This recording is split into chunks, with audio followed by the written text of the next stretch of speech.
Bubbles have formed all around the world in different sectors of different economies and countries, but the main theme is low interest rates fueling this rise. Let's get into what Greenspan said, that bubbles can't be stopped without a crunch. He is worried about a collapse. He's worried about a downturn of some sort, and of course he doesn't say it's going to be that bad. However, what he said in this interview was that if interest rates rise, we're going to have a major setback in the economy. And that is pretty obvious. The market has been running off of low interest rates now for years and years on end, and it's barely getting anywhere. The real economy, of course, the stock market has been pushed higher, but that's simply just another bubble. I'll get into that in a moment. One of the questions that they asked him was that, isn't this economy just one bubble after another? And his words, quote, "Well, I agree with that." And that's exactly what's been happening. You have basically cheap money being sent out to these banking institutions and other institutions around the world, and it fuels this whole inflationary scenario where they are allowed to continue. So they print money, they buy up this, the Federal Reserve is buying up all the debt, and it continues on in this scheme that they have is very unusual. It's not helping the economy at all. But what happens is a bubble forms somewhere. So it may be real estate now, and then it may be the stock market later, and so on and so forth. That's what's been happening. Now, Yellen used a quote that was similar to Greenspan, but basically here's the article, Yellen pricking bubbles with sharp Greenspan-like language.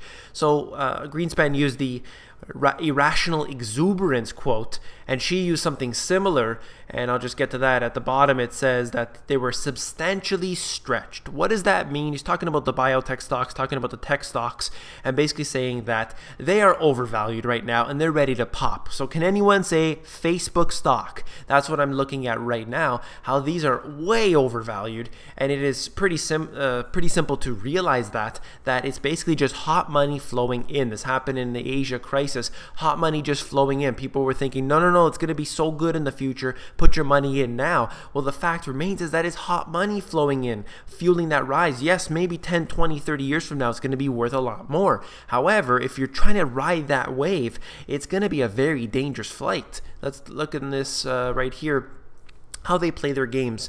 So essentially what I want to get to is this. EPA chief, this is not about pollution control, it's an investment strategy. And they're talking about carbon regulation plan. It's an investment opportunity. It's not about pollution control. This is absolutely absurd when they're trying to market it to us as a pollution control, but really this is just making money, and I'll get into that in 1 second. But I'm trying to tell you that they are playing games with us, and nothing is ever for our own good. This is all about making money. It's about the bottom line. This is the CME group, and I'm talking about weather derivatives. This is absolutely ridiculous to me. This shouldn't even be allowed, but here we are where they have derivatives based on the weather. So they have the ability to make bets based on, is it going to rain? Is it going to snow? Are we going to have too much rain?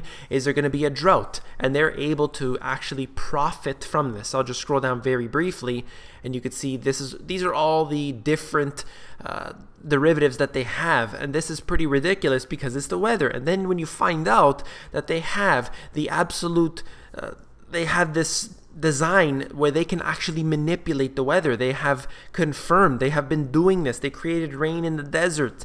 They have created droughts before. They have seeded clouds in China before the Beijing Olympics. They have done all sorts of things like this. And then you have these weather derivatives. Are they modifying this to so-called profits from this? I don't know, but what I am worried about is that they are profiting from nature in general. This shouldn't have anything to do with this. It's pretty absurd to even read this.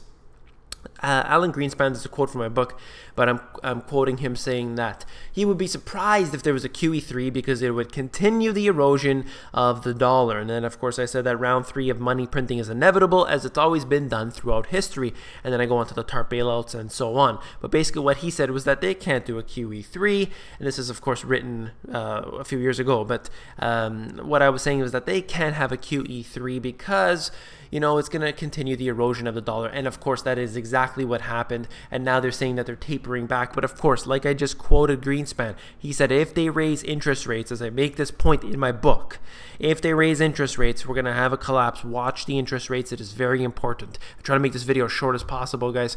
If you like this, please give me a thumbs up. And don't forget to be an insider. It is absolutely essential to become an insider. I want to thank every single person who is an insider, who's been emailing me on there. Thank you so much. We've been corresponding back and forth. I've been trying to assist people in any way that I can. And of course, don't forget to share these videos. It is essential. If you want to be an insider, it's free. Just go to themoneygps.com at the bottom. You fill in your email address and you get short, concise emails from me.